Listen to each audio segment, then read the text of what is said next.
we need more black male educators, and a lot of times we think it's just for the sons. It's really important for the daughters. Yeah. Those are some of the first relationships those young ladies are having with men that are outside of their father. Yep. The fact that so many people are surprised when I tell them my kids had a black male kindergarten teacher, that already tells you that, yes, we still have an issue, because that's surprising. But we're also underrepresented as black men going to college now too. Yeah, and that's something we need to talk about, because that's a tough experience. All right, bros. Hey, I'm glad to have y'all with us today as we represent our chapter, the Alpha Lander chapter, and we cover the topic of the importance of black male educators and their influence in the community. The representation of African-American men in the classroom is very important. When I went to school in DC, in our charter schools, some science classes, they would stop the lessons. Some English classes, they would stop the lessons to have us watch movies like Sankofa or Fresh or Clockers to show them how society tries to view us. Because we young men and we naive, we jump up and down, we hyper, you're in middle school, you hit puberty, different things happen, you get exploratory. So, they wanted to explain to us how society viewed us. And that was very important and critical for me when I transitioned to Southern Maryland. And I think that, one thing that I love about black male educators and just black educators in general, to shout out to the female educators as well. That's right. Yeah, because we need y'all too, sis. We just, harping on the male because right now, but we love y'all and appreciate y'all. But they can relate. Yeah. Like I've seen some situations in schools where some teachers are less patient with African-American young men. Yeah. And that male teacher is always that balancing act to help move things forward. So I guess as I move forward, I'll go back to you, bro, VP. What are your thoughts about today's climate as far as male educators in the classroom, the importance, and do you think that we're underrepresented right now? Yeah, definitely. Raising a son, young black male son, it's been challenging, right? Because he needs those positive male influences in his life, right? So I'm glad I'm not only around for him, but able to allow him to see his grandfather, right, as a mentor, and a lot of positive black men, especially the alphas. He also he's got a big affinity for alpha, right? He loves it, right? He loves it, right? Yeah. So he's all into the alpha thing, and we talk about it, but yeah, it's critical. And then I also have the benefit of my wife being an educator, and she understands the massive underrepresentation of black males, right? So there are a lot of times like she'll pull me, be like, hey, we're having a school event. I just need you there.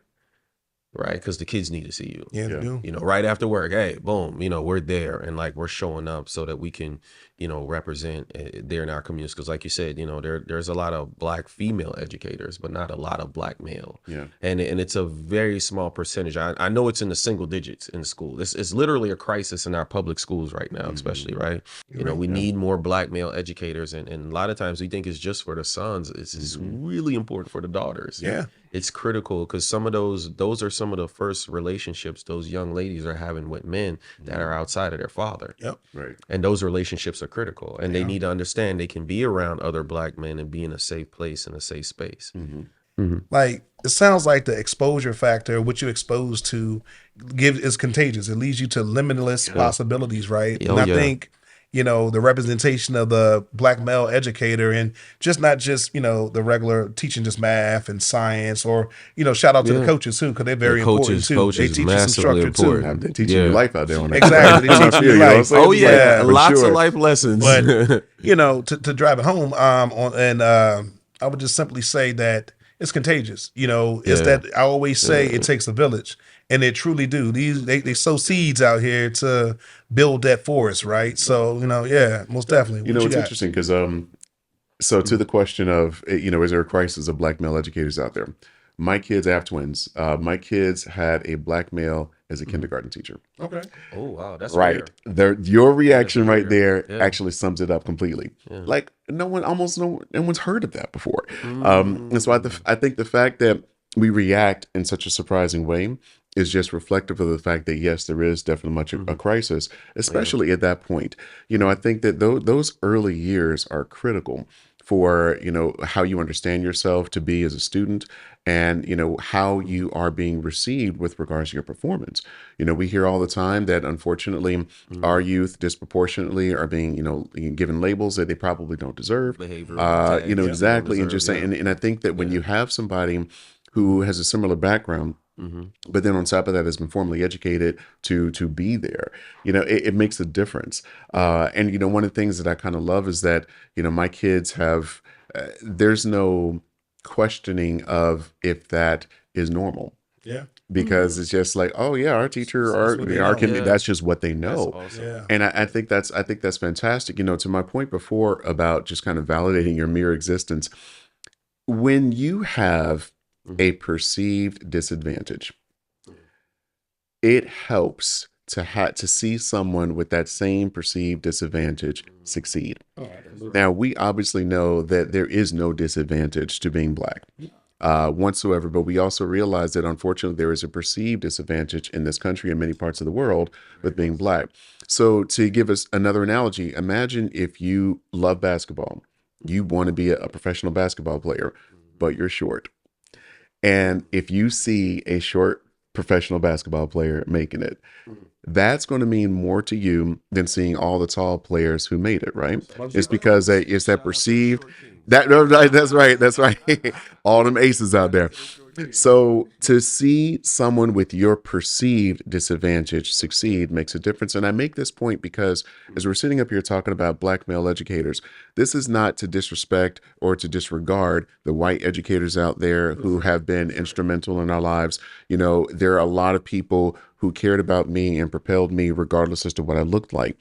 But it's that connection that you can make with somebody who has a similar background, somebody who has perhaps overcome some of the same obstacles that you have, that, as I said, just allows you to feel that much more justified for your existence. It's hope. So it's hope. And so that's why, we can have a conversation today about why Black male educators specifically matter. Yeah. And, again, to start off my initial point, the fact that so many people are surprised when I tell them my kids had a Black male kindergarten teacher. Kindergartner. That already tells you that, yes, we still have an issue, because that's surprising. It should be at a point where it isn't anymore, That is surprising. And my wife majored in early childhood education. Her passion has always been kindergarten children, preschoolers, right?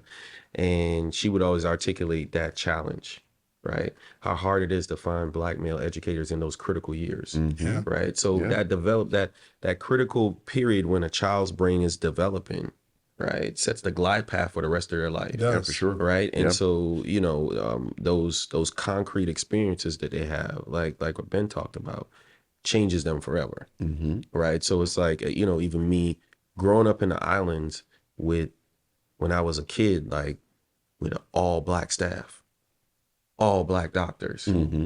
Right. So my mentality, totally different. Yeah, they love on you. They love on you different. Right, though. right. Like all that different. So it's just like I'm used to that. That's like normal. there is no so like for my head, and I'll tell people it's almost like I had to go through a cycle of reverse racism. Right.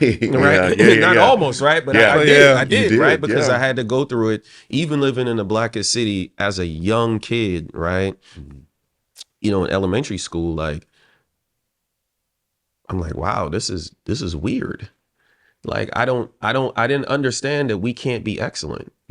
I didn't understand that we can't be we're not supposed to be, we're not supposed to dominate and take care of things. Like my good brother here, so happy for him. Just watch his daughter go through a spelling bee. Right. She was one of the only few. I'm sure. She was one of the only few. I'm but sure. when I jogged my memory and he's talking to me and I was like over texting him, I gave like a whole He did. He really did. But like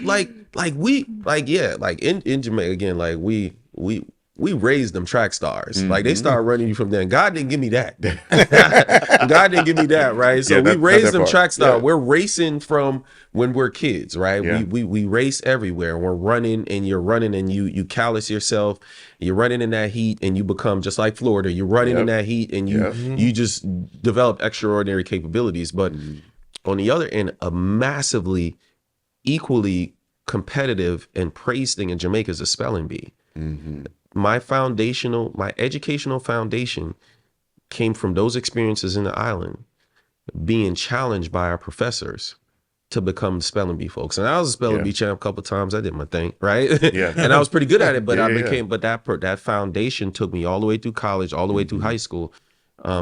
That foundational experience with Black teachers. So let's talk a little bit about like community influence though, of these educators. And, shameless plug, we desire for Land the chapter, and we have a slew of educators. First, and condolences to the Gholson family, brother Dr. Howard Gholson, who was a trailblazer in the community, the Prince William County community, as an educator, passed away, and he was a member of our chapter, one of our charter members. Also, we got a few other brothers, brother Russell Roche, brother Mark Osbrooks, brother Brandon Wright.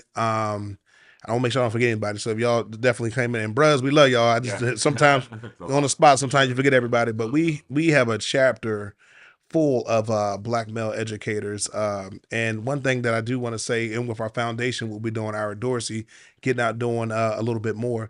So what do you think your take is on the community aspect of the having a Black male educator in general out there? Like I said, we shout out to the sisters. We see them in the administrative roles in the counties. I forgot about Bro Alexander too. Yeah, he's an administrator out there. Bro Calhoun's an administrator. Yep. So, shout out to the brother Administrators. Yeah, the list just keeps going. So, but the community aspect of it. What are your thoughts on that? I think it still goes back to presence again, being able to show that, this is something that we can do and this is something we can do well. Historically, I think that we kind of came to expect that teachers are mostly female. Yeah. And so I think just to even have a Black or a male, teacher, let alone a Black male, that's already sort of changing the narrative a little bit. Okay. And I think that if you then have that presence in the community, it just helps to elevate the image a little bit more, to, again, sort of normalize it, so that, our youth can realize that, absolutely have your MBA dreams, absolutely have your NFL dreams, absolutely have your engineering dreams, but consider having an educator dream too. Because, again, that's a part of where this issue is coming from, right? Is that we're talking about having a crisis here. We don't really have as many Black men in education. I think to some extent it's because many of our youth don't see that as a worthwhile endeavor. Yeah. Unfortunately, we've kind of grown up understanding that educators are underappreciated, they're underpaid. Yeah. So if you're just trying to, be something and bring your family into the 21st century, then, why would you choose to do that? And so I think that if you have community presence, such that it's understood, because you may have a situation where you have an educational experience like I did, where you don't have any Black male teachers. You don't have any, yeah. But if you have a community presence of Black male teachers, then you at least know that they exist. No, and it ends up, as I said, I think making a kind of an impression on you that it's like, oh, so this is a thing. And then you start to understand all the benefits that come from that as well. So, having organizations like ours, where you can just keep listing off so many educators, what that does is that allows people to be able to see them, even if they're not seeing them in their own classroom. That's just us. Shout out to the other D9 organizations. Yeah, that's just us, right? They do. The other thing I want to throw in that question too, we're underrepresented as Black male educators, and we would love to see the uptick in that. But we're also underrepresented as Black men going to college now too. Yeah, and that's something we need to talk about, because that's a tough experience, and I think there's a nationwide epidemic now where men are not necessarily seeing the value in going to college. Right? People are taking more of an entrepreneurial role. Yeah, they're following certifications. This generation is far more entrepreneurial than we've ever seen, right? With the evolution of YouTube and all of the digital media resources that are available to them, they're not finding purposefulness in college. So college in general itself is seeing a downtick in enrollment, right? Yeah. So how do they remain relevant? And then you also have the business colleges, right? And we got a TV star right here, right? Oh, you're crazy. Colleges, right? He's crazy. on TV. Lyle Perez was on I TV. seen that commercial. I know. Right? I know. Yeah. I see that commercial, right? But those colleges are now taking, they're taking a front seat, right? Because they're flexible. They can fit a working professional's lifestyle, right? He's an example of that, right? Working professional's lifestyle, and they're becoming far more valuable for people that are far more focused on application, right? How do we, on top of all of the issues you face of being a black man, like how do we tell these young men? So like I'm raising a son, he's going to college next year, but his path is, certification over degree, right? And one of the people we reached out to was my president and my line brother here. We reached out to him. We've been, hey, what do we need to do? Right. Because his future in technology is all about application and less about the degree. Yeah. So his glide path that we're building for him is completely different. Yeah. Right. And so those are we're having a pivot right now in our communities. And I would advise all people, send all the folks right now, you're sending your kid to college,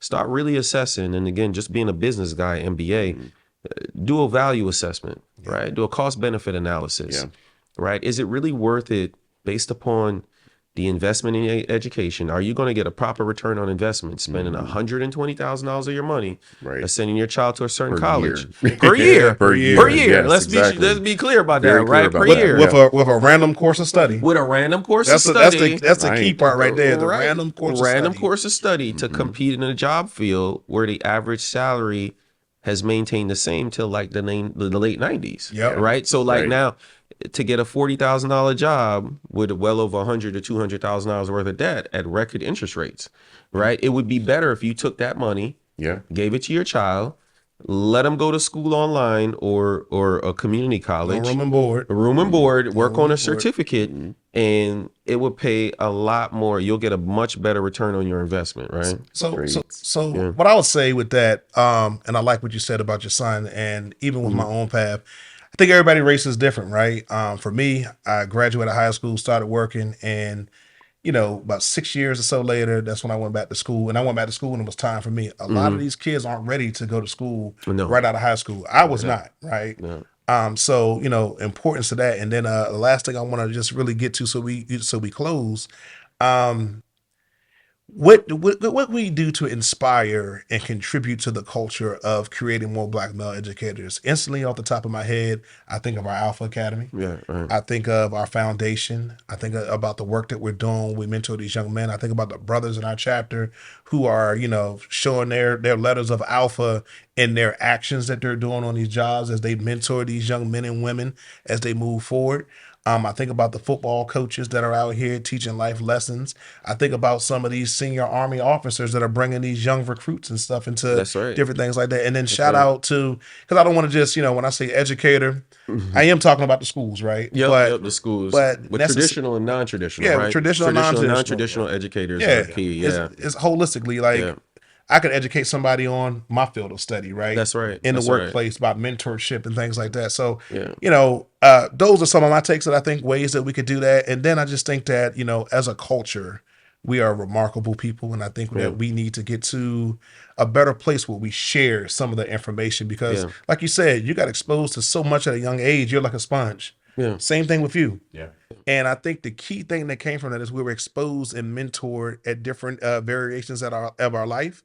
But I think that we need to create more opportunities like that. So what's your take? It's interesting. You hit on something about, the fact that we have traditional and non-traditional educators. I actually had a similar experience to you as far as going to tour different colleges, but it came from my youth pastor. So my youth pastor actually he created cultural experiences for us by going to see colleges. And so again, we were down in Florida, but we came all the way up to Howard. And I went to go and see Tuskegee. That's right. The Mecca. Yes, that's right. Morehouse. We went to Spelman. We had to go and see a lot of different schools. And this was absolutely a man who was educating us. He was just educating us from the pulpit as opposed to from the classroom. And so I think to some extent, it's actually empowering us to realize that all of us serve in a role as an educator. And to realize that, again, even if you're not doing it formally in the classroom, that you absolutely need to embrace the fact that when you're interacting with those young men in Alpha Academy, when you're interacting with whomever in the community, that you are an educator too, whether you're educating about your job and your life experience, and to take that seriously, because I think that once you take that seriously, then you again can pass on a positive impact. And I think certainly for the educators in our circles, they probably already understand that they educate both in and out of the classroom. But if we are specifically interested in increasing the number of Black formal male educators, then they have to be at the forefront of that. But again, I think it's really just empowering us to realize that all of us are educators in some respect, and that we should run with that. We should do that as often as we can, so that we're able to help people to understand the diversity in education. When you just said that, what brother come to mind? Brother Maurice Hines, our line brother. Yeah. He's shout out Fall 18. But one thing about him is, with his profession, he's in and out of all of the schools. But like when we would do some of our community service projects at the schools, you can tell that he is ingrained in that community of that school. Like just how the teachers receive him, the students receive them. He is a part of that school community. So once again, traditional, non-traditional. And I'll tie that back to my point. It's like it begins at home. I've always been a mentor to my niece. I'll be a mentor to my nephew. I'm a mentor to my son. The example begins at home, right? In your community, to your neighbor. Be mindful because they're watching. Like we watched all those guys. I've seen all kinds of guys in DC. I've seen the good, the bad, and the ugly, right? And by the grace of God, I had a strong initial beginning with my pops. But during those critical years, I had some strong coaches. Got to take care of home first. So you take care of home, your neighborhood, they see you as that model citizen. You're doing the things you're supposed to do. I'm mindful down to the point where like, we're the only young Black couple in our cul-de-sac. We are too. Very, very mindful about that. How we conduct ourselves. How you conduct yourself, exactly. How my kids conduct themselves. Yeah, for sure. Even the dog. How the dog conduct herself. And she's a little cutie you pie. treat that dog like royalty, man. The dog is royalty, right? She took my spot. She took the last spot in the house, and I got bumped. But even down to that, right? It is. We need to be ultimately mindful of how we're showing up, even at the hardest times, because people are watching, like you said, right? We have this shadow over us, right? A perceived, disadvantage, right? Perceived disadvantage that we have, but we're showing up, and we need to keep our record clean, and we need to make sure that we're going out in communities and being those model citizens, right? And then you can drive impact that way, and then everything else becomes easy. But I would stress to our brothers in our community, please take care of home first. It begins at home. You cannot effectively support your community unless you're taking care of home. Other thing I'll say to you, just to sum it up, one, I hear it takes a village. I hear iron sharpens iron. That's right. I hear when we mentor and I ain't trying to preach either, we're sowing seeds. And I think most importantly, man, just you just never know who's watching. That's right. Right. So be your best self. But bruhs, it's been a pleasure doing this with y'all. We definitely gonna do it again. 06 to the good bruhs. Shout out to the foundation. Shout out Brother Evans, Brother Gladney, all the board members. Ira Dorsey Scholarship Endowment. We talked about Alpha Academy too. Shout out Brother Tony Walker holding it down for Potomac Middle School, Brother Alexander. So 06 bruhs. I hope y'all appreciate this. 06. And rest in peace to Brother Dr. Howard Gholson. Rest in peace, brother.